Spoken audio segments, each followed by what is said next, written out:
By the way, does anybody know who might own that water bottle? Okay. Well, some of it'll burn, the rest of it won't.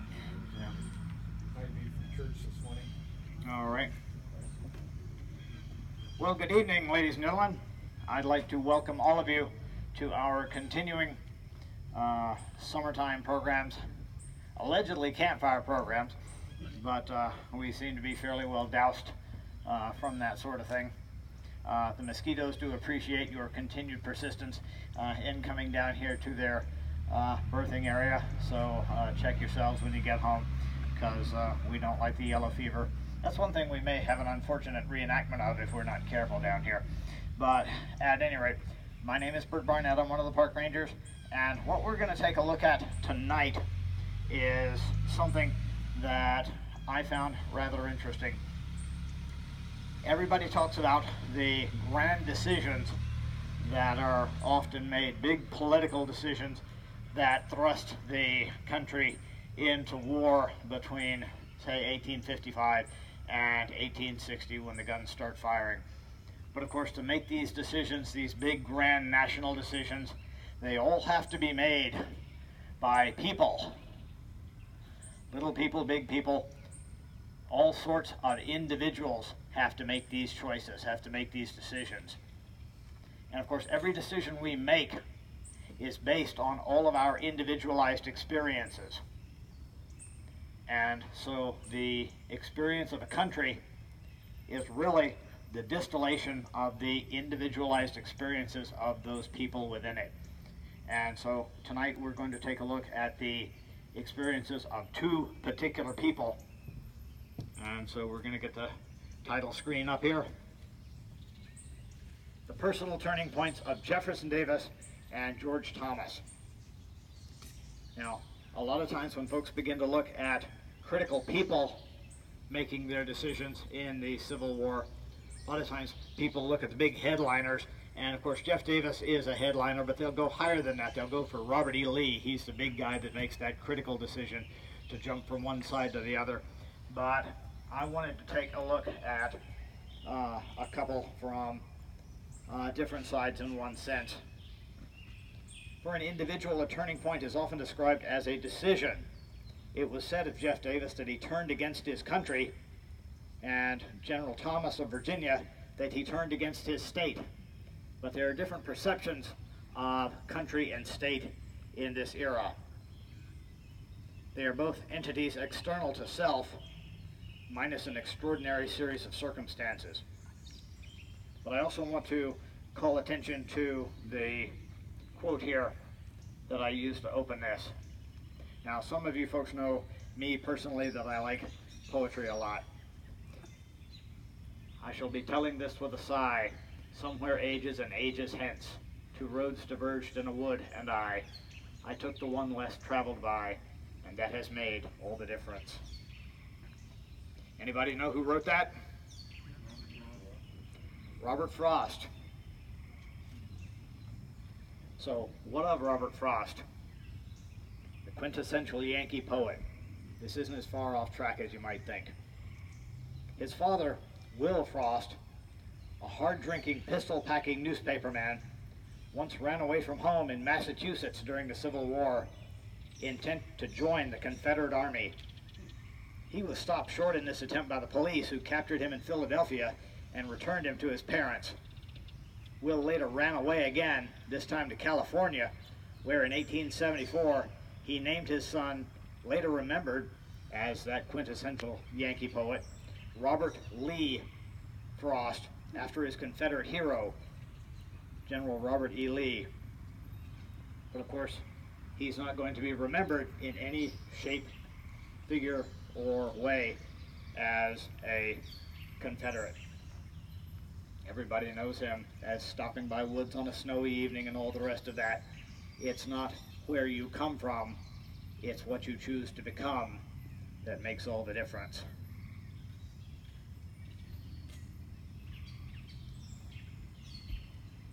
Jeff Davis, perhaps, began to experience his earliest, as far as regrets, when he wrote to his sister Lucinda a few years following his 1828 graduation from the U.S. Military Academy. Davis observed that Army life was at least more honorable than being a politician whose struggles, begun in folly, are closed in disgrace. You know, a man starts out with a career, begins to see what the good points are, what the bad points are. General Thomas, after acquiring a certain level of personal recognition from service in the Civil War, had to turn down repetitive requests from incessant media sorts. All that I did for my government are matters of history, but my private life is my own, and I will not have it hawked about in print for the amusement of the curious. We're going to take a good look at some of the backgrounds and experiences of both of these guys and see how they arrived at the particular decisions they did. Now, this is alleged to be the birthplace of Jefferson Davis in Fairview, Kentucky. It's probably the spot, but it's dubious as to whether it's the actual structure. They have a park in Fairview that connotates this location. And of course, in their particular atmosphere, they built a monument to that particular location. You can see the monument in the style of the Washington Monument there. That monument's 351 feet high, finished in the late 1920s. In his youth, Davis would meet President Andrew Jackson, and he was always impressed by Andrew Jackson. He considered him unaffected and well-bred, as he would write later. Now, the birthplace of George Thomas, a little different.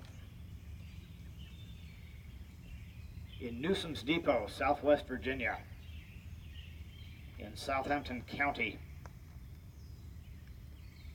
Now, one of the interesting things about this, given what happens to George Thomas, given the path that he chooses to take, of course, every county has its historical markers. You know, boasting about what happens in that county, boasting about the things that go on there. Of the 7 noted historical markers in that county in Southampton, Virginia, they talk of Nat Turner, Brunswick, North Carolina, which is nearby, William Mahone, the Confederate general you see there in the inset, and none mention George Thomas because he becomes a Yankee. And of course, the biggest thing that happens in the early portion of George Thomas's life will be, of course, the Nat Turner Rebellion, August 22nd, 1831. When Nat Turner decides to revolt from his status as a slave, he will take along a number of accomplices. They will kill 60 white men, women, and children, involving nearly 70 enslaved and free blacks, some on horses. In suppressing this rebellion, the state will execute 56 blacks, and the militias kill anywhere from 100 to 120 more, most of whom were not involved with the rebellion at all.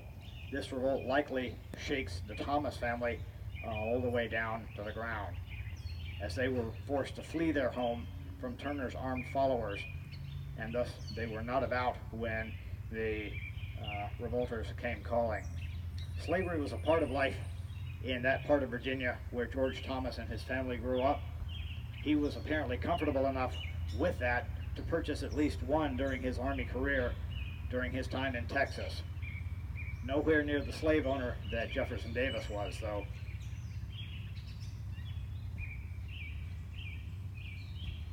Davis will grow up very much in a plantation environment.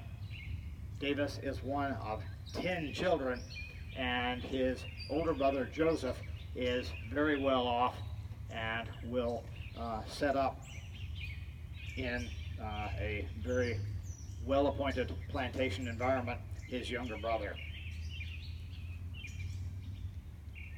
And this is a photograph taken after Davis's place becomes occupied, and this particular photograph will be sent home by Elizabeth Fryby, a missionary to the freedmen in Davis's place. Now, both of these men, Jefferson Davis and George Thomas, will wind up going to West Point, but at different eras. Davis will go in 1824 to 1829. And of course, because his background and his personality are different, kill that. Because his personality is what it is. Everybody has their own personality, much like fingerprints. Davis will tend to rack up demerits. He parties from time to time. He will take up a bet. He will shoot his musket out the dormitory window, things like that. He will also participate in what's famously known as the Great Grog Raid. He will graduate 29th out of 33, fairly low on the scale there, and will be set up to become an infantry officer. George Thomas, on the other hand, going in 1836 and coming out in 1840, will be much more of a studious sort. He had some law preparations before entering, and will room 1 year with the fellow who will become General Sherman, and he will graduate 12th in his class, and because of his higher ranking, will go into the artillery. He's not top-notch enough to become an engineer, but he's got enough competency with math to go into the artillery service. Now, of these two folks, one is a touch more dedicated than the other, a little more professional, a little more capable of keeping the eye on the ball, so to speak. And when Jefferson Davis begins to work in his first assignment, building forts up in the old Northwest, it's not a comfortable assignment, it's not an easy assignment, it's not a happy assignment. You're up in that cold weather, up in the cold streams, moving logs to build fortifications and things like that. So he is looking for perhaps some sort of distraction, and eventually he will find one, and that sort of distraction will look like this. Sarah Knox Taylor, the daughter of Zachary Taylor, will be his distraction, and he will fall in love with Sarah Knox Taylor. And of course this concerns General Taylor, because General Taylor knows what soldiers are like. He is one, and so he will try to split up this couple between his daughter and Jefferson Davis. Eventually he will try and put some heavy pressure on Jeff Davis, and ultimately he will drive Jeff Davis out of the Army, and that works. 30 June 1835, Davis will leave the Army and intends to go back to Mississippi to become a planter. The two of them marry on the 17th of June 1835, and she will write to her father from Mississippi, "The country here is quite healthy." Now, along the Mississippi River at that point in time, one of the things that they are very famous for are their yellow fever epidemics, and this will take its toll. She's dead on the 15th of September. So from June to September is not too far a time, and the mosquitoes are terribly effective at that point. This will change Jefferson Davis tremendously. He will no longer be the happy-go-lucky sort of fellow that folks remember him from his West Point days. The free spirit will go out of him. Some will say it is guilt, some will say it is depression, but he will definitely become a more controlling, more distant, even cold sort of personality. Now, Thomas will also marry as well in November of 1852 to a Frances Lucretia Kellogg of Troy, New York. Not an Army person as well, not an Army person at all. And she is noted as the true soldier's wife, and I could not find a photograph of her. And she will accompany her husband to frontier postings in Texas all throughout the mid-1850s. Lucretia will die in Troy, New York in 1889. But Davis, after a period of deep grieving, will remarry again to a young woman, Verena Ann Banks Howell, a Natchez-born, Philadelphia-educated young lady. And he doesn't really know exactly what he's getting himself into at that point. But she, like Frances, will outlive her husband, dying in 1906. But since she has a little more of a polished background, a little more of an education, she will serve him very well in that regard. Now, Davis's background and Davis's platform and his his plantation along the Mississippi River, gifted to him by his older brother, is Briarfield Plantation. By 1860, he'll have 113 slaves working that land. According to what we can discover, he did not believe in whipping his slaves. He believed in trying to put them through some kind of legalized process where they would experience a court of justice, as far as that went, a hall of justice, as it was told, where slave courts passed sentence upon other slaves for criminal acts on the property. That also kept his hands a little cleaner as far as that went. While he is working in the land, raising the cotton and the crops there, George Thomas is also experiencing the Southland, but in a little bit of a different way. Thomas will be in Florida at this point, fighting the Second Seminole War. During this conflict, Thomas will win his first brevet to first lieutenant for gallant and good conduct on November the 6th, 1841, in that engagement, in that conflict. While Thomas is doing that, Davis is beginning to show some interest in what's going on around him, and that interest will begin to progress, and Davis will be elected to Congress in 1845. Now, in 1845, Congress is an interesting place. We haven't yet seen the total development of the high pressure, high stakes, boiling sort of atmosphere that we have quite yet, but it's beginning to drift in that direction. The sectionalism is beginning to push there, and one of the people that Davis will meet is a fellow by the name of John C. Calhoun, a fellow famous for the creation of much of the states' rights doctrine. And he will begin to reflect the states' rights doctrine of Calhoun's positions. Unlike Calhoun, however, Davis also supports bills for internal improvements, roads, railroads, and things like this. While in the House, however, the Mexican War will break out. And Davis, being a prominent fellow from Mississippi, will take leave to raise a regiment. Go back home figuring he can bolster his scenario there. When he does that, he will become fairly noted in what he does there in Mexico. He will command the 1st Mississippi Volunteer Infantry at the Battle of Monterey, Buena Vista as well. Now, while he is engaged there, he will proceed, however, to get wounded in the foot, and he will return home from Mexico for rest and relaxation and recovery.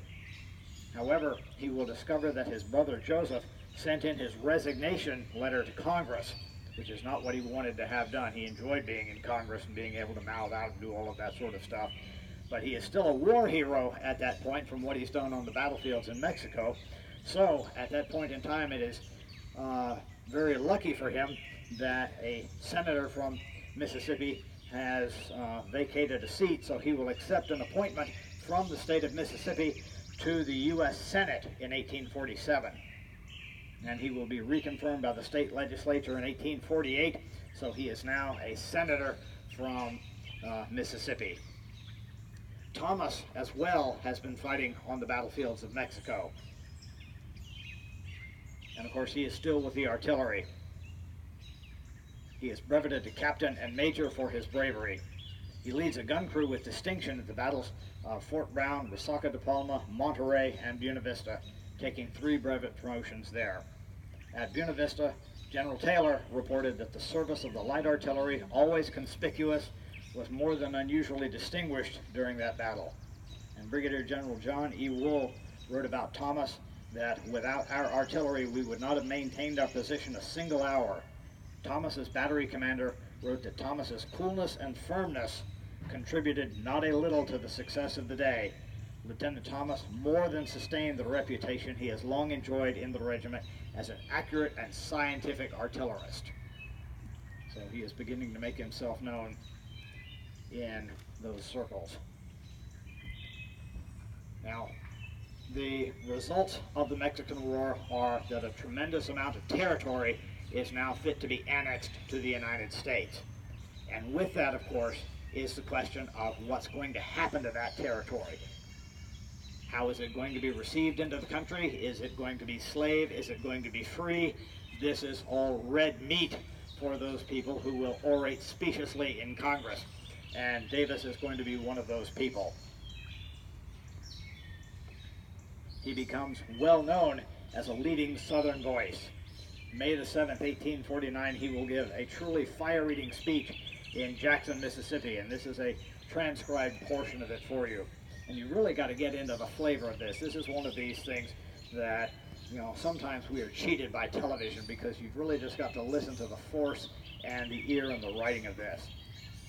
Men of another section are loud in their loud in their advice that there is no danger, that action now would be hazardous or useless, and that the generosity and philanthropy of the North will always prove a sufficient safeguard to Southern rights. But such advice is the lulling of the vampire, fawning the victim which he will destroy. This is how they have amenable discussion in politics in those days. Every compromise has been to our loss, as witness that of the Northwestern Territory and that of Missouri. We have yielded thus far, and the results have been that upon our tame submission is now based a demand that we yield the remainder. The equality left by our fathers is to be destroyed. He just really gets into this and really goes after it. And of course the home folk love it. And so he will have no problem getting reelected. Meanwhile, Thomas stays in the Army and begins to utilize that technical ability that he was praised for earlier to teach other folks. George Thomas received the post of instructor of artillery at West Point in 1851. Impressing West Point's superintendent, Lieutenant Colonel Robert E. Lee, Thomas was also given the duties of cavalry instructor, and this is where that term old slow trot comes from. Because even in those days, they do not fund the military the way that the military folks think they should, and one of the things that they do not have are fresh horses.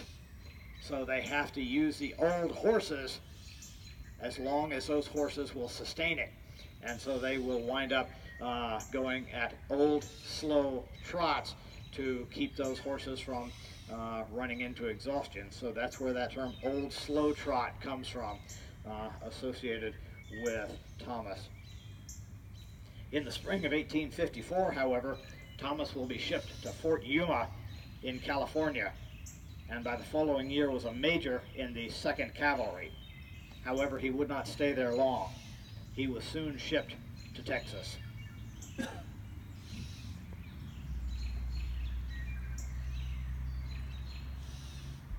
Fort Mason is where he will reside, and Fort Mason covered the northern route from San Antonio to El Paso. So that's where Thomas will be based for a time.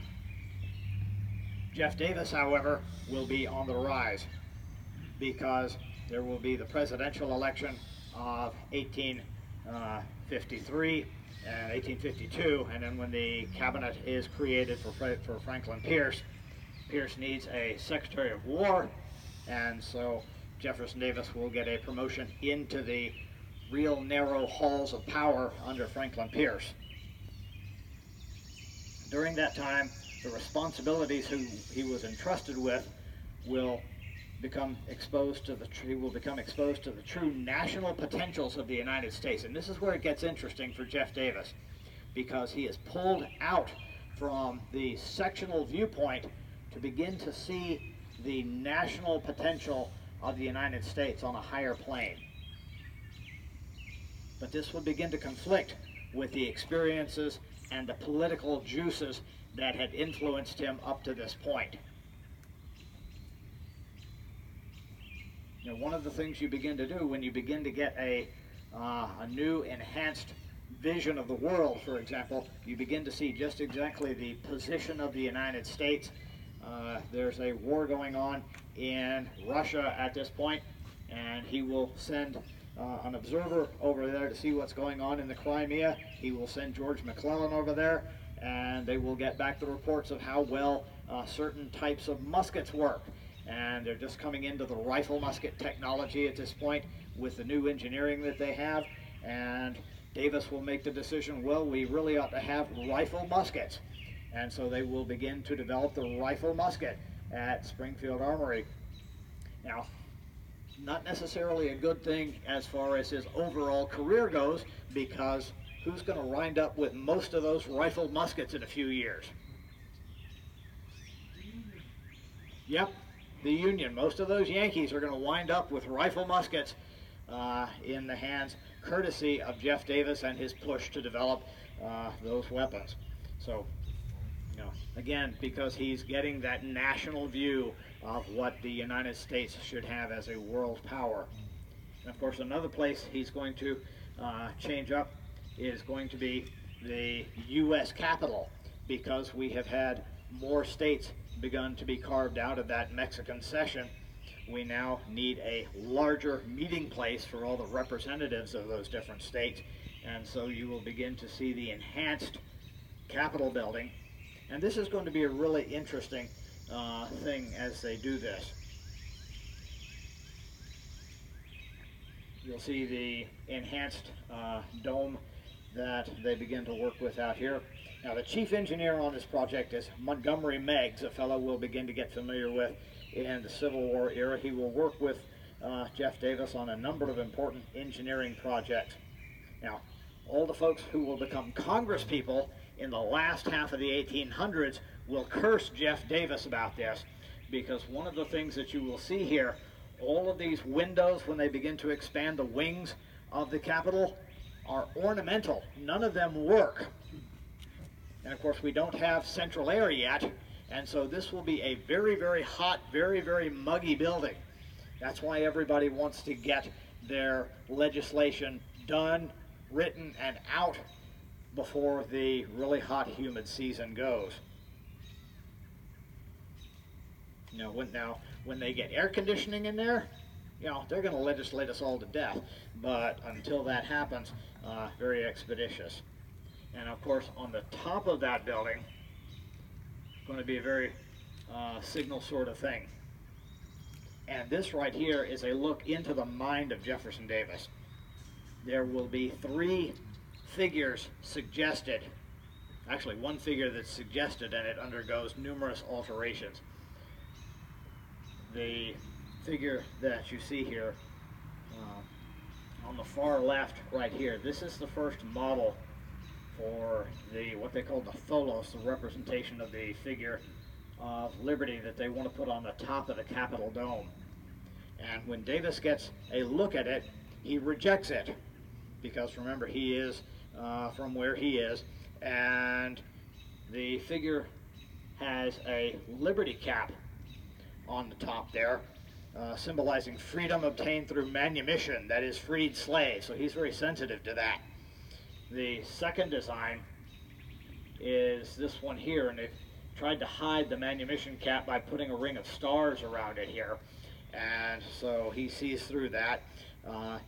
The figure holds a laurel wreath suggesting peace here. One cannot always have peace without war, so he's very sensitive about that, doesn't like that either. And so eventually they will come up with the third design, the one in the center here.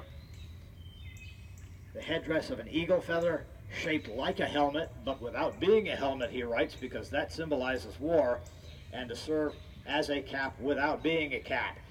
So this project shows Jefferson Davis at his pettifogging, lawyerly type best, creating a design steeped in the classical past, yet with an eye for how it would be received in the future. He's very sensitive to making sure that folks, when they look back at him for whatever he does, will be seen with a justification. And of course, like I said, that will be the figure that goes onto the Capitol dome when it is finished. And so that figure that you see right there in the middle is the one that is still with us today, a Jefferson Davis pettifogging best creation.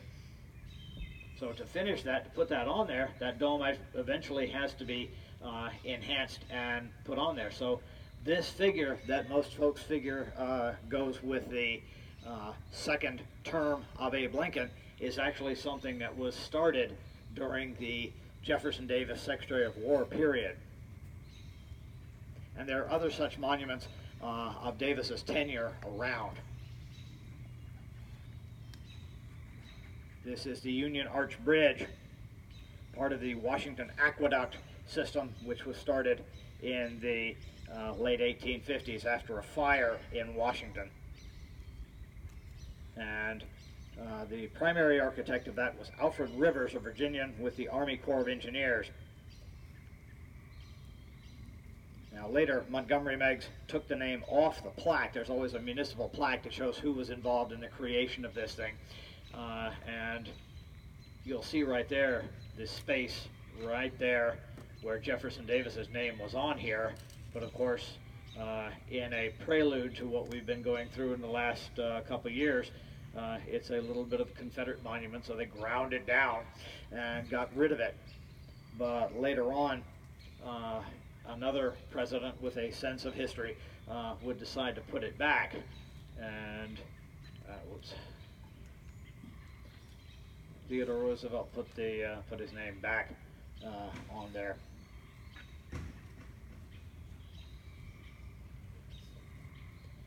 And of course, during Davis's tenure, they would also be looking at making use of connecting railways out to the west. And that's where we get into the Gadsden Purchase, that little sliver of the west along the Mexican border. And that would have been the 30th of December 1853. There's a treaty between the U.S. and Mexico in the December of 1853, and eventually the proposed southern rail route that made that purchase necessary would not actually be utilized because the war came along and they didn't actually invest in laying any track down through that area for some time because of the distraction with that. However, focus on the west was one of those things that Davis was able to play around with.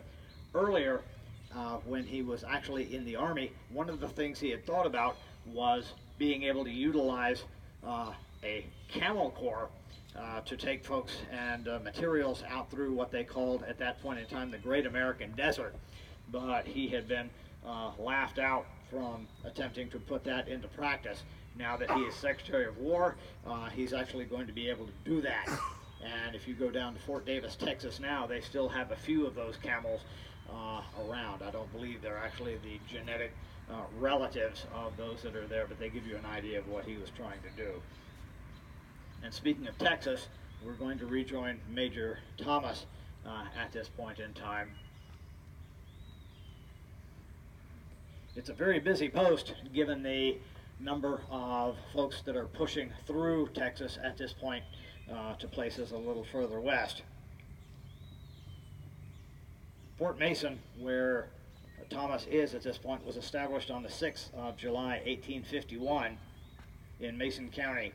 And during his time with the 2nd Cavalry, Thomas was acting in command of the 2nd Cavalry as it sits there. And the fellow who had been commanding that for a time was actually Robert E. Lee, but Robert E. Lee will eventually up and leave at that point when he is called east in 1857 in October. Thomas will lead two notable expeditions from the fort, during one of which he received 2 superficial but very painful arrow wounds, which resulted on the 1st of November 1860 in a 12-month sick leave. Therefore, he was in New York upon the secession of the state of Texas. Now, when he takes leave of Texas in November of 1860 and goes east, he will come back and he will talk to some of his commanders back east. And one of the things he will do, Thomas is very loyal to the country already at this point, and he's had some dealing with some folks who are more Texas oriented than United States oriented. One of these is a fellow by the name of David Twiggs.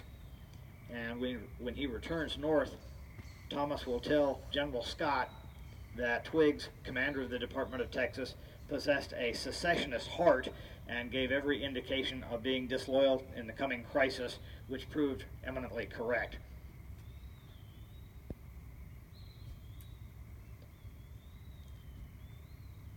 At the conclusion of Franklin Pierce's presidency, Davis is going to be temporarily out of the job until he reacquires his Senate seat in 1858.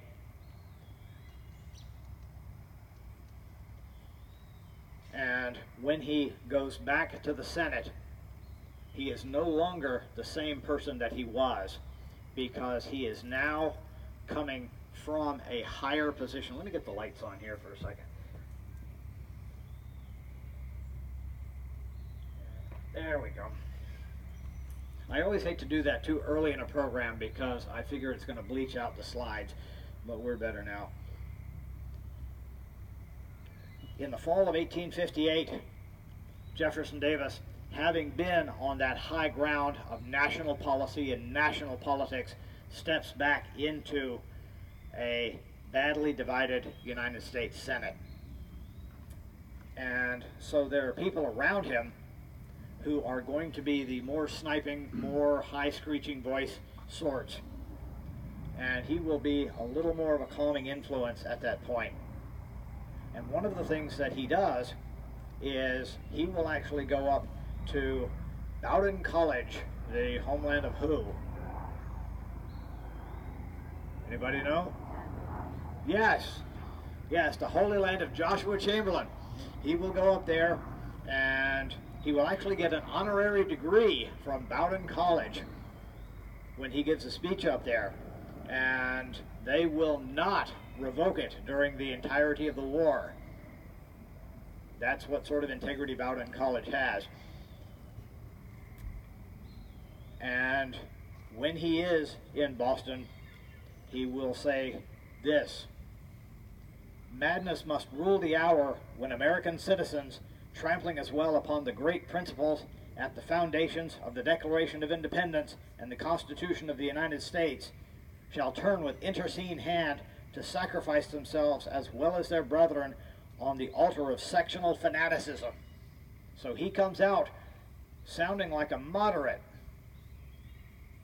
And of course there are people who remember him from those early days in 1849 when he was the sectional madman. And so some of these people are not real happy with Jeff Davis from his cooling down period, if you will. Reaction at the South is somewhat different. The Charleston Mercury is the paper of record for a great many folks in the South, and they will spout this: "Of all the signal examples of startling Southern defections that the venality of the times have afforded, there is none that at all can compare with this. The Jefferson Davis we loved is no more. What a pitiable spectacle of human weakness and political tergiversation," whatever that means. And it concludes that Davis should not only go to Boston, but stay there. So that's fairly harsh. And the thing that is evident in the readings that I've had there is that this must have been chewing this guy up. He's already got a bad eye infection from something that he was exposed to in the cold waters of the old Northwest building fort, and it's something that just plays upon him. His health is not the best at this time. In May of 1860, a reporter will quote that Davis possesses the face of a corpse, the form of a skeleton. Look at the haggard, sunken, weary eye, the thin, white, wrinkled lips clasped close upon the teeth in anguish. That is the mouth of a brave but impatient sufferer. See the ghostly white, hollow, bitterly puckered cheek, the high, sharp cheekbone, the pale brow, full of fine wrinkles, the grisly hair prematurely gray. And of course, this is the time when the country is going to begin to eat itself piece by piece. And in the winter of that year, the secession notices begin to start coming out. And of course, when Mississippi sends in its secession notice, he may be a senator from Mississippi, but when Mississippi secedes, he is no longer a representative of something within the United States government. he will now be a part of something else. And he just can't walk out. He's got too many attachments to the Union. And he figures he's got to make one last farewell address. And his doctor tells him, don't do it. You're going to put yourself through too much stress.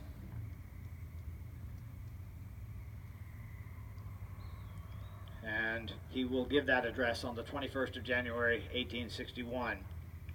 Then, senators, he says, we recur to the compact that binds us together. We recur to the principles upon which our government was founded. And when you deny them, and when you deny to us the right to withdraw from a government which thus perverted threatens to be destructive of our rights, we but yield in the path of our fathers when we proclaim our independence. And then he goes on to get personal with many of the folks he's worked with and comments on that. You know, I go hence unencumbered, he closes, having made the announcement which the occasion seemed to be required. It only remains to me to bid you all a farewell. And so for a short time he is now a man without a country. He has feelings for this expanded union that he actually helped build, but he no longer technically belongs to. And on the 30th of January, he will write a letter stating the post of President of the Provisional Government is one of great responsibility and difficulty. I have no confidence in my capacity to meet its requirements, but I think I could perform the functions of a general. And of course the secession committees are cooking up who's going to do what in the new creation that they're building that becomes the Confederacy. But he's not expecting to become the titular head of the Confederacy. His wife Verena recalls on the 9th of February he is elected, and the messenger comes and finds him in the garden. And that's very appropriate biblically, actually. The messenger with the notification found him in our garden. When reading the telegram, he looked so grieved that I feared some evil had befallen our family.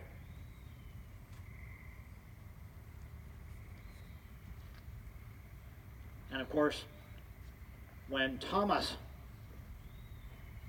has to make his choice, he has family in Virginia. He has to stand against his family and make his choice to go with the Union. He's already talked to General Scott, and he will stay with the blue, the true, the Union. So both of these guys are in a very unenviable situation. So there is a cost to dealing with this loyalty. And I said with this loyalty in case you didn't hear correctly. This box is a little crumpy. At the war's end, Thomas did not appear in the glorious Grand Review, the parade down Constitution Avenue that the Union armies will pass in celebration of their victory. But he will stay in the South with his troops, because there are a lot of folks in the Union hierarchy that do not trust that Virginian, even though he has done the marvelous things he has done on the combat zones. In the immediate post-war period, he continued to serve in Kentucky, Mississippi, Alabama, and Georgia. He refused General Grant's belated promotion to lieutenant general, realizing the hollowness of the much-delayed gesture, commenting, if they were going to have done it, they would have done it for Chickamauga. Rejecting the politics of Washington and President Johnson's offer to become Grant's successor and thereby get another crack at being a lieutenant general, Thomas instead accepted the command of the Division of the Pacific, and in 1869 he will die there of a stroke following the incident at the Presidio when he has the stroke there, and he will die on the 29th of March 1870. At his funeral in Troy, New York, no Virginia relatives, including his sisters, his closest relatives, would appear in attendance.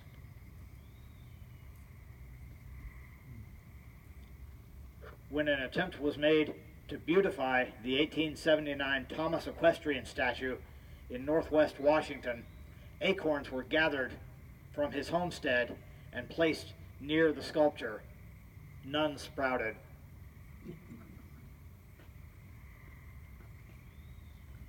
And as for Davis, he has his burdens to bear as well. You know, we're familiar with the, Fortress Monroe imprisonment and things like that, but on a more personal, inside the body level, there's things he has to deal with as well. He'll write a letter to Franklin Pierce, January the 20th, 1861, before things have moved too far. Because remember, Pierce is from the Northeast. You know, he had been Secretary of War underneath Pierce in that administration and had seen the North, so he knew what was coming. He knew that he could only hold that industrial might back, that he could not win the cause he was going to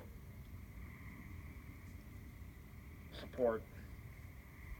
And he wrote Franklin Pierce this. He said, "I know not what may devolve upon me after my return to Mississippi. Civil war has only horror for me," he wrote, "but whatever circumstances demand shall be met as a duty," and this is the difference between personality and duty, that sense of responsibility, "and I trust be so discharged that you will not be ashamed of our former connection or cease to be my friend." Both men had experienced and contributed much for the common country that was preparing to tear itself apart at their feet. They both dreaded this development, for they both had much to lose. And a note for the modern: if we are to insist upon partisanship to the present moment and quietly admire one another, we should not likewise deny the feelings or the dread inherent upon the collapse of the country, a feeling both of these men faced. At that moment, their Polaris was a simple, unquestioned duty, as each perceived it to be, whatever that cost, personal or professional. Good evening.